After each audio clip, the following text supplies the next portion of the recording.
Bismillahirrahmanirrahim. Assalamualaikum warahmatullahi wabarakatuh. Waalaikumsalam warahmatullahi wabarakatuh. Alhamdulillahirabbil alamin. Wassalatu wassalamu ala sayyidil mursalin sayyidina wa maulana Muhammadin wa ala alihi wa ashabihi ajma'in, amma ba'du. Rabbi shrah li sadri wa yassir li amri wahlul 'uqdatam min lisani yafqahu qawli. Rabbi a'udzubika min hamazati syayatin wa a'udzubika rabbi an yahdurun. Shadaqallahul azim wa shadaqa rasulul karim. Bapak RW, Pak RT dan segenap orang tua-tua kita, tokoh masyarakat, alim ulama yang berhadir, pengurus masjid dan seterusnya, Bapak dan Ibu jemaah fardhu subuh yang dimuliakan Allah Subhanahu wa taala.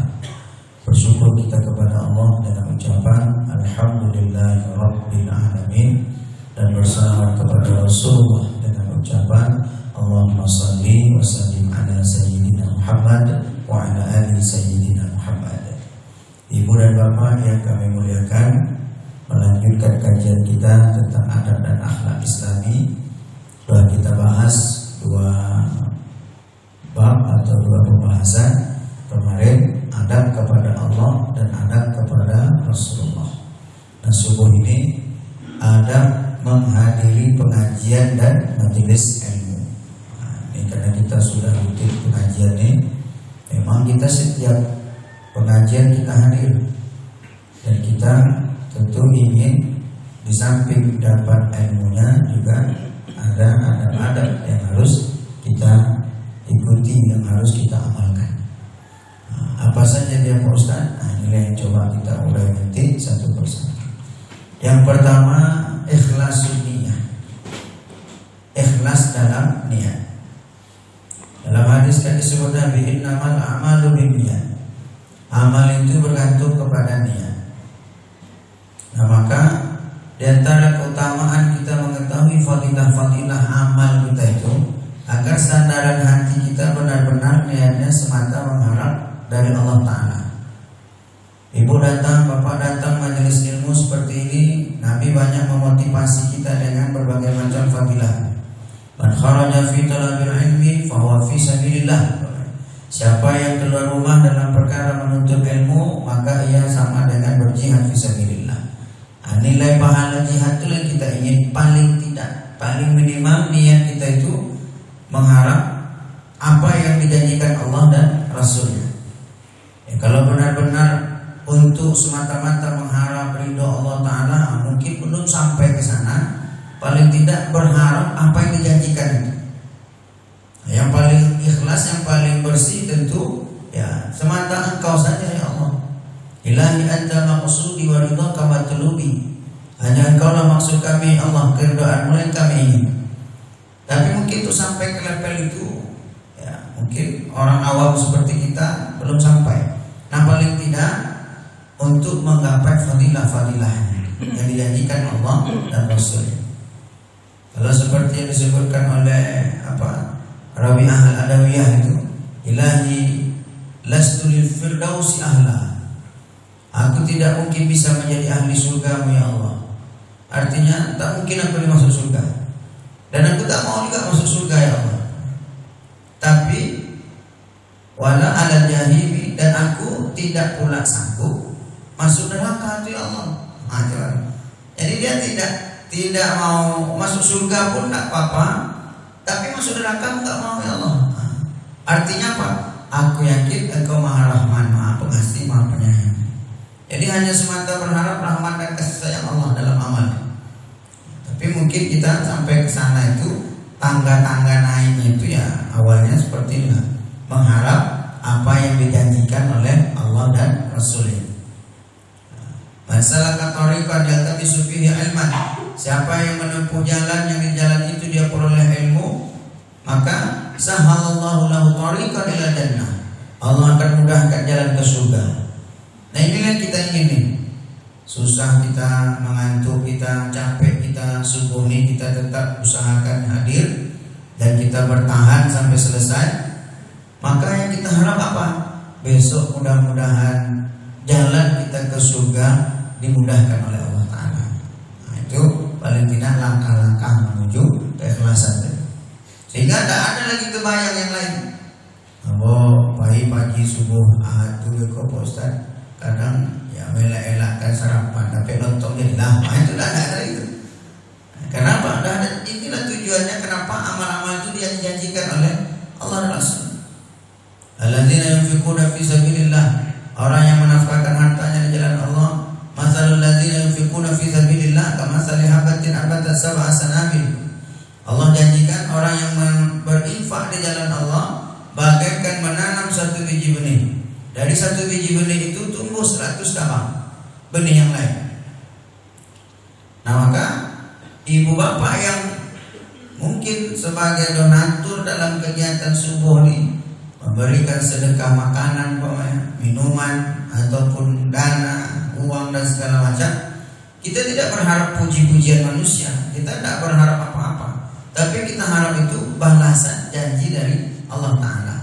Paling tidak keikhlasan kita sampai di tahap itulah minimal, bahwa yang kita harap semata apa yang dijanjikan oleh Allah dan Rasulnya. Nah, maka hadir dalam kajian majelis ilmu ini juga kita paling tidak berharap mendapatkan pahala yang dijanjikan oleh Allah dan Rasulnya. Kalau ilmunya ya alhamdulillah kalau dapat. Kalau udah usia-usia kita nih Pak, insya Allah lah. Masuk telinga kiri, keluar telinga kiri balik. Kalau masuk kiri keluar kanan, dia lewat sedikit. Nah, yang kedua, adalah orang yang menghadiri majelis ilmu atau pengajian tadi adalah yang membaguskan penampilannya, menyiapkan persiapan, sehingga orang yang menghadiri majelis ilmu itu hendaklah membaguskan diri untuk para hadirin, hendaklah mandi tentu sebelum datang, menyisir rambut, jenggot, membaguskan sorban dan pakaian, mengenakan parfum dan minyak wangi, bersiwak, menggosok gigi, dan mengenakan pakaian putih, bercermin terlebih dahulu sebelum datang. Ini adab-adabnya. Ya paling tidak serapi mungkin. Apalagi di dalam kajian yang memang kajian itu atau ilmu yang disampaikan itu terkait kepada absah, sah atau tidak sahnya ibadah. Apa contoh? Hari Jumat. Hari Jumat itu kan ada kajian ilmu dalam, yakni khutbah. Nah, sebut Nabi dalam hadis, khutbatani, khutbah yang 2 di hari Jumat itu dia sama nilainya pengganti sholat yang 2 rakaat di dalam sholat zuhur. Artinya apa? Keabsahan sholat Jumat hari itu juga dipengaruhi oleh keabsahan khatib atau khutbah Jumat. Nah, maka kalau dapat pergi kita ke masjid itu ya pakaiannya yang benar-benar menunjang, mendukung untuk bisa khusyuk dan absah, sah di dalam sholat kita. Dalam Quran juga Allah katakan, ya bani Adam, khuzu zinatakum inda kulli masjidin. Hai anak cucu Adam, pakailah perhiasan yang terbaikmu setelah setiap kalian ke masjid. Nah, sementara kadang-kadang hari ini yang banyak itu ke masjid pakaian ala Arab, ke tempat yang lain pakaian ala Perancis. Ini yang jadi masalah. Apalagi kalau pergi sholat Jumat pakai baju partai, nampak di belakang coblos nomor 2. Ini pengaruh Pak. Kita di belakangnya sholat Allahu Akbar. Adalah tulisan bukan sembarang laki-laki. Di sini di baju itu kan. Kan macam-macam. Tulisan-tulisan ya yang bisa mempengaruhi kekhusyukan orang lain lah. Kalau dapat jangan kita pakai. Minyak angin cablang itu kan baju sponsor. Aku paham kesibukanmu, tapi tolong maklumi rinduku. Itu di apa itu di bak truk itu.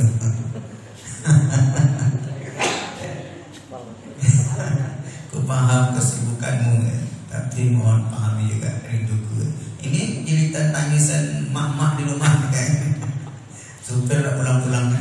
Nah, ibu bapak sekalian rahmatullah ta'ala, ini ya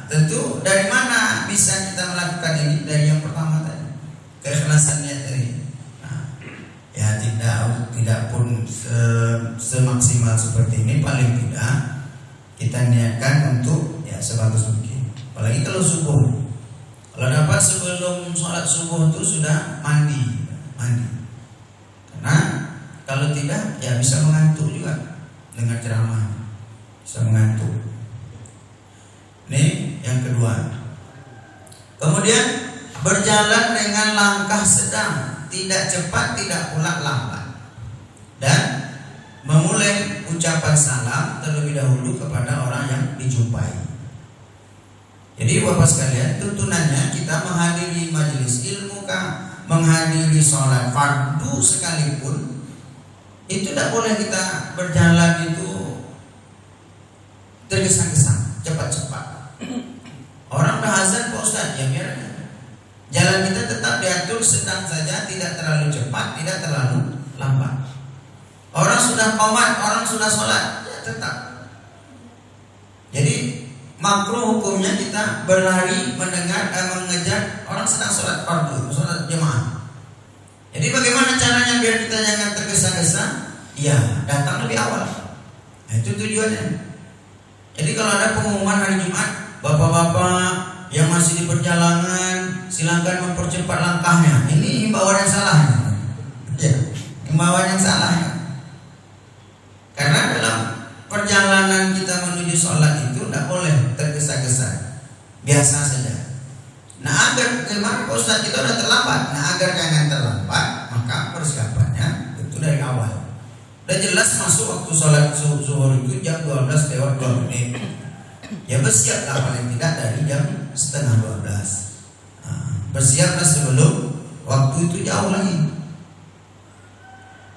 Apalagi kami yang bertugas khatib itu, khatib kebetulan kilo 6 balik, berangkat jam 1 balik, jam 2 balik kurang 5 menit nak dole. Itulah Yonda, itulah model. Apa? Jadi usahakan tetap berjalan dengan langkah yang sedang. Ini kan ada.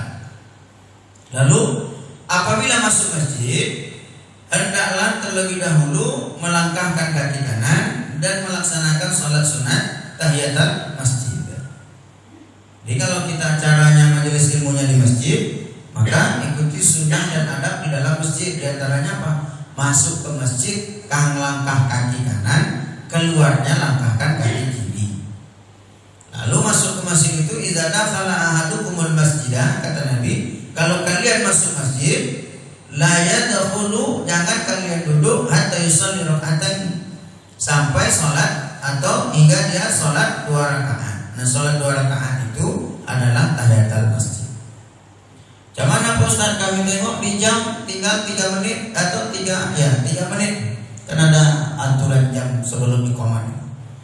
Ada yang 10 menit, ada yang 15 menit. Nah kita sampai tinggal 3 menit.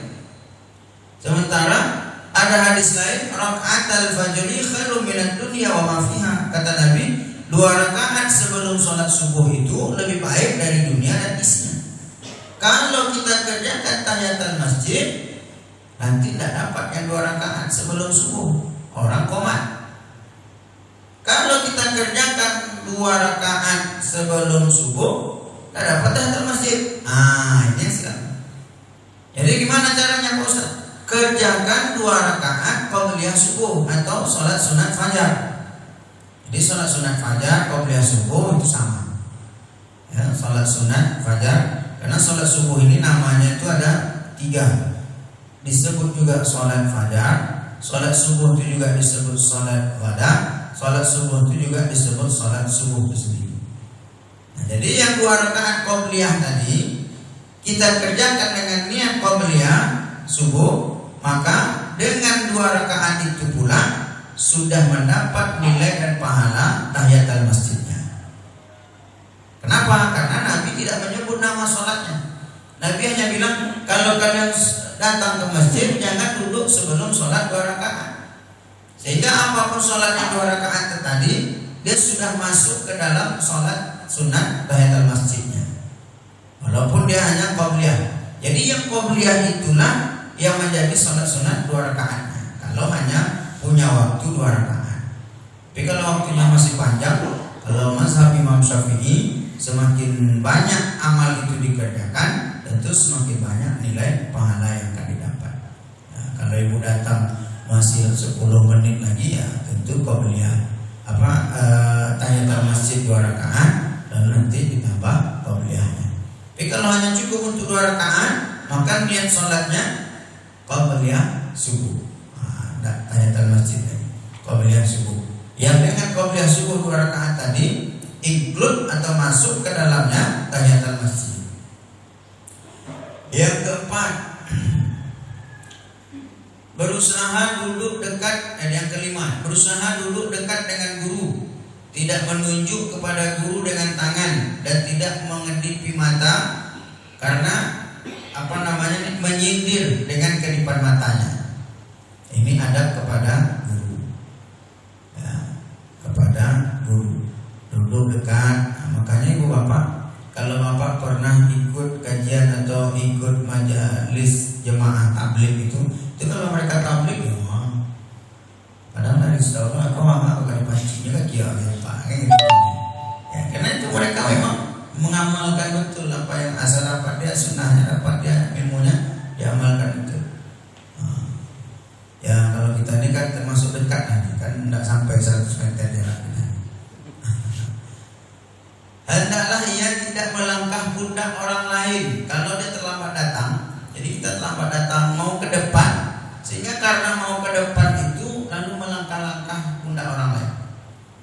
Makanya sholat Jumat itu kita bapak-bapak kalau dapat yang duluan datang itu isi saf depan, agar teman kita yang terlambat datang tidak melangkah, agar dia tidak melakukan perbuatan yang salah, tidak melangkah pundak orang lain apabila dia datang terlambat. Tapi duduklah di mana tempat paling ujung dia bisa duduk. Tentu kalau kita duluan datang saf depan. Tapi kebanyakan kadang-kadang jemaah tidak, udahlah duluan datang, udah di pintu, malah tidak melangkah orangnya. Makanya duluan datang, padahal Nabi sudah janjikan saf paling depan itu kan diberi, ya digambarkan dengan berbagai macam pahala. Yang paling depan pahalanya dapat unta. Lalu yang kedua nanti kecil lagi mungkin sapi, kerbau. Ada di belakang itu lagi dapat kambing. Di belakang kambing itu nanti dapat ayam. Sudah itu talu ayam. Artinya apa? Ganjarannya sesuai dengan ya, barisannya. Nah maka mestinya kita, kata Nabi, kalaulah tahu umatku itu tentang keutamaan azan dan saf paling depan, maka mereka akan mencarinya dengan cara mengundinya dengan yang lain. Andailah tahulah kita pahalanya itu, kita berebut sehingga semuanya mau, akhirnya apa? Terpaksa diundi. Nah, itulah kata Nabi. Andailah mereka tahu keutamaan saf paling depan itu, maka niscaya mereka akan mengundinya. Ya bapak ini mau juga, bapak ini mau juga, bapak ini mau juga. Saya di sini nih, bapak ini, saya di sini, bapak ini, saya satu ya. Sudah itu terpaksa diundi. Cuman kita tidak diundi pun masih banyak juga ya kosong. Kadang-kadang ulang-ulang protokol. Saya kasihan pula tengok protokol. Bapak-bapak yang udah datang, mari kita isi saf paling depan. Tidak, John, mereka tidak mendengar aja pak. Mereka tidak dengar ya. Padahal protokol itu mengajak bapak agar dapat bahasa lainnya. Bapak-bapak agar pahala kita berlebih dan berlipat dulu di depan. Itu bahasa lain. Lalu jangan sampai ia membangunkan orang lain dari tempat duduknya, lalu dia duduk di situ. Ini tidak boleh juga. Lajarnya awak terlambat, cuman dek kebetulan awak Pak RW yang duduk di muka, pai belakang sekolah, itu tidak boleh. Tapi tidak Pak RW kita. Maka di masjid itu kan ada posisi-posisi VIP biasa kan ada. Siapa yang duluan datang dia berhak ambil tempat yang paling depan. Siapa yang duluan datang dia berhak ini tempat yang paling afdol. Jangan saf paling depan itu paling afdol, saf paling depan itu paling banyak pahala. Awak datang terlambat, suruh orang pindah, ini tidak boleh. Tidak boleh dia menyuruh orang lain berdiri, bangun, lalu dia duduk di sana, tidak boleh. Kemudian menggunakan sapaan atau ucapan yang lembut dalam berbicara. Ini juga akhlak dalam menghadiri majelis ilmu. Agar apa? Agar sesama majelis dan juga sesama dengan guru, dengan pendengarnya itu bisa terjalin hubungan yang baik. Kalau masing-masing kita kasar dalam majelis ilmu ini, tentu nanti hari ini datang, besok tak ada kamu. Malah bawa tuh pengurus tuh main dari harinya kawan ada kete juga duitnya, ini tak mau. Banyak nih Pak, jemaah yang merajuk dan mau datang majelis, akhirnya pindah masjid lain. Tinggal lawan. Ini perlu. Dalam ayat itu kan ada ayat apa? Lau kunta fazzan ghalizal qalbi, dan faddu min hawli. Kalaulah engkau ya Muhammad orangnya kasar, orangnya bicaranya tidak halus, niscaya mereka akan berpaling darimu ya Muhammad. Nah maka ya ustadz atau orang yang di depan didulukan selangkah itu juga ya dalam bertutur, dalam mengajak itu juga harus bil hikmati wal mau'izatil hasanah. Ud'u ila sabili rabbika bil hikmati wal mau'izatil hasanah. Dengan hikmah, dengan baik. Lalu diutamakan melaksanakan majelis ilmu itu di masjid. Tapi kalau tidak bisa boleh di rumah-rumah. Kita kadang kalau takziah malam ketiga pemainnya juga di rumah. Memang diutamakan di masjid. Tapi kalau memang mengharuskan di rumah-rumah atau di tempat lain, ini juga tidak masalah, boleh. Kenapa diutamakan di masjid? Karena kita mengharapkan pahala yang berlipat ganda. Sudahlah pahala mengikuti majelis ilmunya, pahala iktikaf di masjidnya. Orang yang duduk di masjid ini, dia pahalanya selain didapat pahala majelis ilmunya, karena fi sholatin hatta yarji'a, dia juga dapat pahala sholat sampai pulang. Jadi kita nih Bapak Ibu walaupun duduk, tapi pahalanya seperti pahala orang yang sholat sampai kita nanti pulang. Pahala itulah makanya diutamakan kalau bisa di masjid. Lalu mengambil posisi dengan menghadap kiblat sebisa mungkin. Ini kayak bapak-bapak ini lah Pak RW di depan. Itu kalau yang menyanda-nyanda kok acara Ustaz, itu enggak pelajaran. Itu faktor pinggang mana lah kan naik ajar. Memang kalau sebaiknya ya menghadap ke kiblat. Mana kan nak di Matiang, di Madinah situ dulu. Nih menghadap kiblat. Lalu tidak apa-apa seorang guru duduk di tempat yang lebih tinggi. Ini saya ini bukan guru sebenarnya. Kita ini hanya menyampaikan apa yang ada dalam buku ini. Kebetulan saya beli bukunya, lalu kita sampaikan. Boleh diberi tempat duduk yang lebih tinggi. Walaupun kadang ada juga Ustaz, dia nak mau pakai kursi dulu di bawah.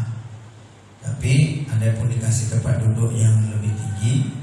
Kalau Ustaz itu lah pendek belum, tentu perlu sampai lebih tinggi. Kalau yang pendek tapi rendah belum.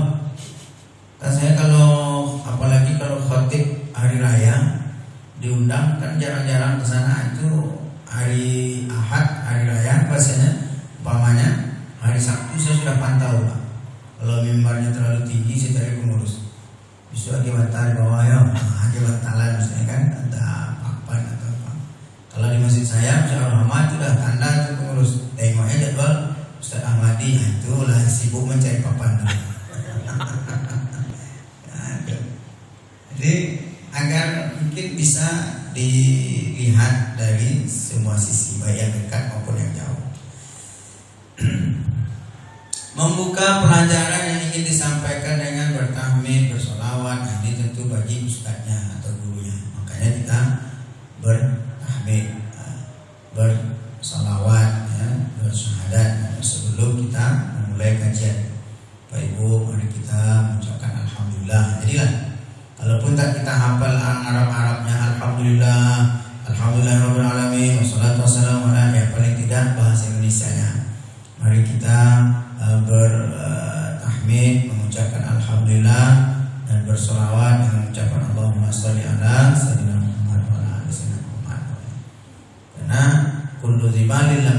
bihamdillah fa huwa aqta. Kata Nabi, setiap amal soleh, amal baik yang tidak dimulai dengan menyebut nama Allah, maka dia terputus, tak sampai pahala kepada Allah SWT. Satu majelis yang tidak disebut nama Rasulullah, maka dia bagaikan majelis bangkai. Makanya diawali dengan salawat tahmid, memohonkan rahmat dan mendoakan kebaikan bagi gurunya, dan sebisa mungkin membela gurunya bila pergunjingan yang diarahkan terhadap gurunya. Namun jika dia tidak mampu, hendaklah ia meninggalkan majelis tersebut. Nah, ini tentu ya guru-guru yang benar-benar alim, yang benar-benar soleh. Kalau kayak saya, ada orang membuncikan, ada orang menghina, mencaci, memaki, tidak pun bapak bela, saya rela, tidak masalah. Ustaz telah tidak lantak lah, tidak masalah. Tapi kalau umpamanya tuan guru kita luas lah umpamanya, itu kan betul-betul mumpuni ilmu, cukup sama dia semua. Saya kalau ada orang cerita-cerita yang aneh-aneh terhadap guru-guru yang saya yakini keilmuan dan kesolehan amalnya, itu memang saya bantah. Bawahnya kayak Habib Rizik Sihab, itu ada orang menceritakan dia yang tidak, itu memang naik juga spanning juga. Ya. Yang bahasa saya bilang, bapak pernah jumpa dengan dia, kenal sama dia. Kalau tidak tahu apa-apa jangan cerita, Pak. Tidak dengar cerita orang dia gini lalu dah ikut pelawak. Was. Ya semua kita pasti ada nilai baik, nilai buruk, ada positif, ada negatif. Tapi kalau terhadap orang yang berilmu, ini sedapat mungkin adabnya bagaimana tadi? Ya kita membelanya, ya membelanya. Kalau ada pergunjingan yang diarahkan kepada dia, Ustaz Adi Hidayat.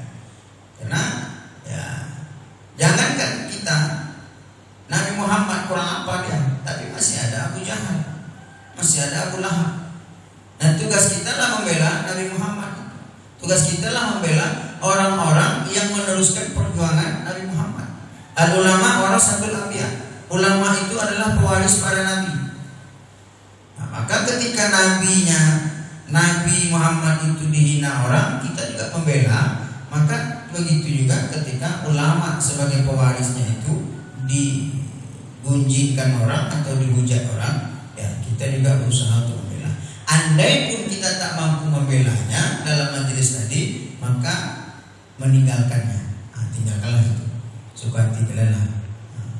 Karena kan iman itu 3 tahap. Man ra'a minkum munkaran falyughayyir biyadihi. Siapa yang melihat kemungkaran, maka engkau cegahlah dengan tangan, kekuatan kekuasaan. Wa lam yastati' fa bilisani. Kalau dia tak sanggup, maka dengan ucapan, dengan kata-kata, dengan lidahnya melarangnya. Alam yastati', kalau dia tak sanggup juga, fa biqalbi, maka dengan hatinya. Bahwa adhaful iman, itulah iman yang paling rendah. Tak sanggup dengan tangan, tak sanggup dengan lidah, cukup membenci dalam hati, tapi itulah iman yang paling rendah. Kemudian hendaklah seorang guru menjelaskan kata-kata yang samar, tidak jelas dan asing kalau melewatinya, namanya mengkaji tentang ayat, hadis, atau kata-kata yang perlu dijelaskan, berbahasa Arab, ini Arabnya apa, terus ini bagi guru. Hendaklah seorang guru tidak membuat orang yang hadir itu menjadi bosan dan tidak membentak mereka, dan tidak apa sesekali menutup majelis dengan cerita atau kisah yang ajaib, anekdot lucu-lucu. Ini. Tapi jangan pula lucu berpanjangan. Kadang-kadang jemaah carilah Pak Ustaz yang lucu ya. Sudah pelawak senang. Ya. Bukan tak boleh. Ya, ketawa membuat orang ya. Tujuannya apa? Untuk agar jangan bosan. Kalau melucu panjang saja ya, baguslah diundang lagi. Kalau nak komen patok. Tapi ada ustaz yang betul-betul pulang dari situ ada yang akan kita bawa, kita pakai. Ada ilmu yang akan kita terapkan dalam kehidupan sehari-hari. Cuman penyakitnya kadang-kadang kita ini kalau tidak lucu satu, tidak pula ketemu. cuma diundang ustaz yang lucu, nanti pulang yang lucu saja nanti tekanan. Yang lucu saja kan nanti. Ya ini ustaz, dan memang tentu tidak semua yang bisa menerapkan ini. Ya, ada yang lurus saja, ada yang baca saja, ada yang begitu dan lain sebagainya. Tapi pada intinya tentu yang nomor tadi kita tetap menghargai dan menghormati. Jangan pilih-pilih. Kemudian meninggalkan perdebatan, pertikaian dan perbincangan yang tidak memiliki faedah dalam majelis. Jadi sedapat mungkin perdebatan, perselisihan, pertikaian yang tak ada makna, tak ada guna. Bertikai berdebat tentang Ferdi Sambo, enak pada ada satu. Dia memang salah, dia memang kata ini itu, itu tak ada guna. Tang ibu ni, mana lo katanya Ferdi Sambo itu apa? Tidak ada manfaat. Gitu. Perdebatan tentang Nikita Mirzani tak perlu itu. Ini tidak, ya, yang tidak ada faedah. Tapi kalau umpamanya antar penuntut ilmu, lalu kemudian ada diskusi, perdebatan untuk mencari sebuah kebenaran dalam keilmuan, yang tidak apa. Umpamanya Pak dosen kita Pak Sufri, itu kan majelisnya biasanya majelis ilmiah, itu tidak akan bisa terlepas dari perdebatan. Ya, karena memang itu alamnya. Tapi tentu juga kalau perdebatan itu tak ada gunanya, ya lebih baik menghindar, lebih baik tidak diikuti. Tidak bersikap angkuh terhadap majelis yang diikutinya, sombong, apalagi kepada orang-orang fakir miskin. Tidak ada yang perlu disombongkan. Di antara pesan Imam Ali radhiyallahu anhu, apa kata Imam Ali? La tatahaddas an amwalika amama faqir. Jangan sekali-kali kita cerita tentang harta, tentang kaya kepada orang yang miskin. Ini tidak boleh. Bapantang. Mentang sawit kita banyak, cerita sawit kawanku sebatang tidak boleh. Yang baru beli mobil bagus, mobil indah, mobil mewah, mobil nyaman, dia cerita, aku sudah berdoa, dia hujan, dia panen, dia tak pernah tinggal kawan itu berjalan kaki sini. Ini pantang, tak boleh. Kata Imam Ali, la tatahaddas an amwalika amama faqir, wa la tatahaddas an sihatika amama marid. Dan jangan pula engkau ceritakan sehatmu kepada orang yang sakit. Nah, tidak boleh juga. Nah, jadi kawan itu butuh rambut, tuh cerita lo di rancak masa di al-barokah. Itu di samping menyakiti hatinya bisa angkuh sombong ya. Antara orang yang sombong itu kata Nabi, la yadkhulul jannata man kana fi qalbihi mithqala dzarratin min kibrin. Walaupun hanya sebesar biji sawi, kalau ada sombong, la yadkhulul jannah, tak boleh masuk surga. Tak bisa masuk surga. Wala tatahaddas an sa'adatika, jangan engkau cerita tentang kebahagiaanmu kepada orang yang sedang bersedih. Tidak boleh juga. Ya, bahasa lainnya pamer-pamer. Kadang saya heran juga ada orang-orang yang suka posting di Facebook ya, tentang kebahagiaan, kemesraan, laki bini berpelukan foto itu masuk Facebook.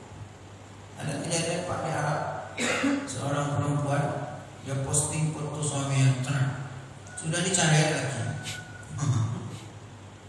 Usip bukan apa-apa.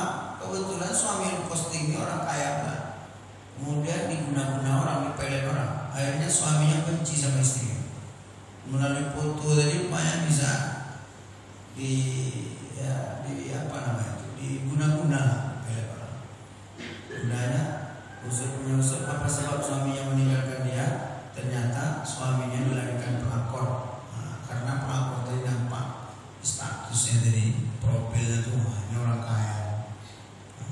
Jadi umbar kebahagiaan kepada orang yang sedang bersedih. Cukuplah kita nikmati. Tapi memang pula biasanya yang posting itu kan yang sekali-sekali. sekali-sekali makan di restoran, betul, itu tanda. Jadi kalau ada orang posting makan di restoran, itu tandanya sekali-sekali dia makan restoran. Iya. Pergi ke pantai, foto, posting, itu tandanya sekali-sekali ke pantai. Buktinya apa? Nelayan yang setiap hari pergi ke pantai, tidak pernah dia posting. Orang mencari ikan itu tidak pernah dia posting, karena setiap hari dia lewat. Sama lah, yang ikut pengajian posting, itu tak dosa sekali datangnya. Nah, yang mesra-mesra laki ini itu mungkin begitu juga. Sekali-sekali mesra, sudah terang kapan. Biasanya kan gitu, yang sekali-sekali. Sekali-sekali naik tol, kebetulan tol gratis, menyenangkan baru dah lewat Sorong, masuk Facebook. Kami sedang di tol Bangkinang, padahal dia gratis, cuma aja tak lewat sekali. Amin. Buat sekalian Allah Taala, tak usah kata Imam. Nah, termasuk adab di dalam majelis ini juga. Tidak perlu kita cerita-cerita atau pamer-pamer apa yang kita punya, apalagi kebetulan kepada orang yang tidak berpunya. Wala tatahaddas an auladika amama aqimin. Kata Ali juga, jangan engkau cerita tentang anak-anakmu kepada orang yang tidak punya anak. Tidak boleh juga. Anak pertama lah selesai kuliah. Anak kedua patangko lah yang malu dengan. Anak ketiga pokoknya kawanku tak punya anak. Ini tak boleh. Ibu hati ya. Dia sayang Tuhan tak kelihatan kan? Ini tak boleh. Lagi sampai bergara, abang tak punya anak kalau perlu dia tolong lah. Ini kurang ajar lagi nih.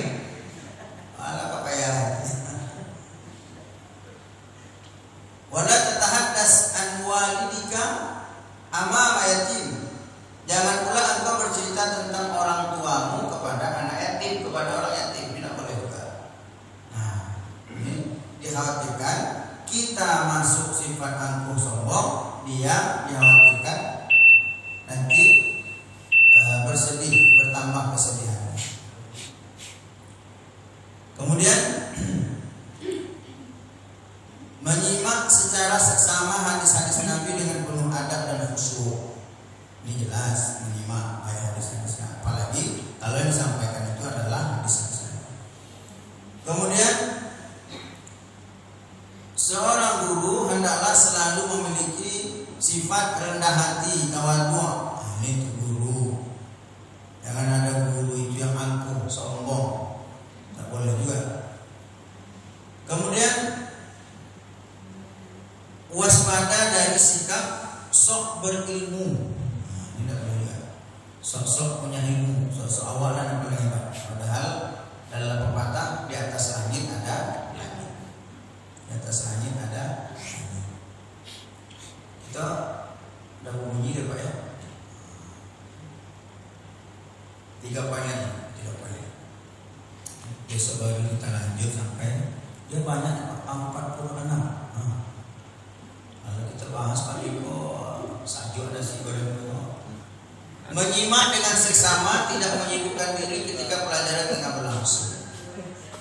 Menyimak dengan seksama, tidak menyibukkan diri ketika pelajaran sedang berlangsung. Hari ini nilai banyak ya Pak.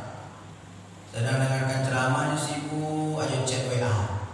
Sedang dengarkan ceramah, apalagi sedang khatib berkhutbah. Ini bisa membatalkan ibadah salat. Karena idza sa'ida al-khatib 'ala al-minbar fala yatakallam ahadukum ma yatakallam faqad lagha wa man lagha fala jumatala. Kalau khatib sudah naik mimbar, jangan kalian bercakap-cakap lagi. Siapa yang berbicara ketika khatib di atas mimbar atau khatib berkhutbah, faqad lagha, sungguh dia sudah lagha, sia-sia. Wa man lagha fala jumatala. Kata Nabi, siapa yang sudah sia-sia, maka tak ada Jumat bagi dia, tak sah lagi Jumat. Nah memang kita tidak bercakap dengan kawan di samping. Sekarang tidak bisa, tidak lagi seperti itu. Tapi kita bercakapnya dengan kawan yang ada di luar. Dan soal yang barokah di mana sholat? Hampir sudah berkhutbah. Itu kan bercakap juga namanya. Bercakap juga namanya. Apalagi Ada juga nih Pak, bukan anak-anak, bapak-bapak, bahkan udah tua, sengaja dia duduk di sudut masjid saya Jumat kemarin, Jumat yang lewat. Sengaja dia duduk di sudut masjid paling belakang itu nyandar-nyandar berdua-dua. Khatib sudah ada mimbarnya gara-gara juga, gara-gara juga ya mati. Entah memang tidak tahu, tak kebiasaan. Kalau khatib Pak, tapi kalau ceramah itu mungkin ya bolehlah, tidak begitu masalah. Tapi kalau yang namanya khatib itu ada hadisnya. Bahkan di sebagian masjid Bilal itu membacakan Ma'asyiral muslimin wa zumratal mu'minin. Disebut tuh. Idza sa'ida al-khatib an Abi Hurairah radhiyallahu anhu qala Rasulullah. Dibacakan kadang hadis. Cuman kadang-kadang silapnya juga Bilal nih hadisnya dibaca artinya enggak. Nah, jadi orang enggak tahu juga apa mendoa kok katanya. Yang enggak tahu amin amin. Padahal terjemahannya kalau khatib sudah naik mimbar jangan beliau cakap amin. Ini tak ngerti juga. Nah, maka usahakan tetap menyimak dengan baik. Lalu tidak membiasakan diri memotong ucapan syekh ketika menyampaikan ajaran. Kemudian yang nomor 25 ya, dari 26 nomor ini, mengatur dan mengurutkan majelis sama dengan membagi pelajaran berdasarkan hari, seperti yang dilakukan oleh sahabat Ibnu Mas'ud. Dia biasa menyampaikan hadis di hari Kamis. Ibnu Abbas itu memulai pelajaran kepada ahli tafsir, kemudian ahli hadis, kemudian nanti hari berikutnya ahli fikih. Alhamdulillah di masjid kita ini sudah diatur. Ustadz Fulan umpamanya membahas tentang hari akhir umpamanya, Ustadz Aminyono umpamanya guru hara di hari kiamat. Nah, saya adab dan akhlak. Nanti ada lagi Ustadz umpamanya fikih, ada lagi Ustadz nanti tafsir, ada lagi Ustadz nanti sirah nabawi. Nah, itu sedapat mungkin diatur. Karena kadang ada sebagian masjid pokoknya suka Ustadz lah. Akhirnya 4 ustaz yang dibahas sama aja. Minggu ini ustaz cerita tentang Maulid Nabi, kebetulan di Maulid. Minggu besok ustaz yang lain Maulid Nabi lagi. Minggu besok Maulid Nabi lagi. Besok Maulid Nabi lagi. Ya memang tidak ada salah, pahala tidak akan berkurang. Tapi rasa-rasanya tak teratur, dia tak tertib. Nah, itulah gunanya kalau pengurus masjid ini S2, MSI, Master Segala Ilmu nih. Jadi dia sudah sesuai dengan kurikulum. Ya mudah-mudahan tentu kita berharap semakin hari semakin baik. Amin. Ya Rabbal Alamin. Ini barangkali Bapak Ibu di ahad kali ini, dan mohon doa insyaallah ahad depan saya berangkat umroh ya, dengan membawa 98 orang jemaah Nurul yang lebih ibadah jemaah, termasuk mungkin ada di antaranya keluarga Pak Zuhri ini. Karena dari bukan tapi banyak yang Ustaz Jamil. Dan juga bagi Bapak yang mau umroh besok ya boleh.